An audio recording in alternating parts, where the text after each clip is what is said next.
কি অবস্থা সবার, কিরম আছেন? আমি এখন আছি, ভিডিও তো অনেক প্রকারই বানাইলাম তাই না। এখন আছি হলো খাটের তলার, খাটের তলে মানে আমরা একটা কাজ করার জন্য ঢুকছি। এই দেখেন, এই যে হলো আম। এই আমগুলো যে মসজিদের আম বিক্রি হয়েছিল ওখান থেকে কিনে আনছিলাম, বহুত লোকে কিনছে।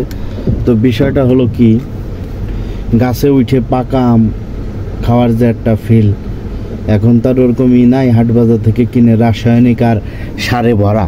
আর এই আমগুলো কি সুন্দর, আমের সাথে শুয়ে আছি। মবিন বাজতে কোথায় আমার, কি স্বাদ, কি গন্ধ।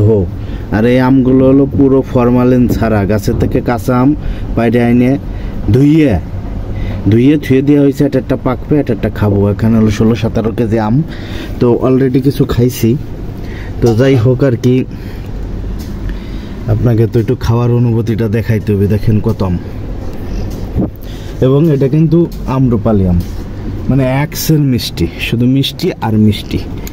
তো খাটের তলে আম গাছে বসে আম খাইতেই তো মেলা জোত, কিন্তু খাটের তলে বসে গাছের থেকে আইনে পিওর রাসায়নিক ছাড়া শক্ত মানে দুই একটা পাকবি আর খাবো। দেখি কোনটা কালার, এটার একটু কালার পাকছে, কোনটা এটা পাকা আম। এই যে এটা একটু পাকা আছে, সকালে মেলাগুলো খাইছি, ঠিক আছে।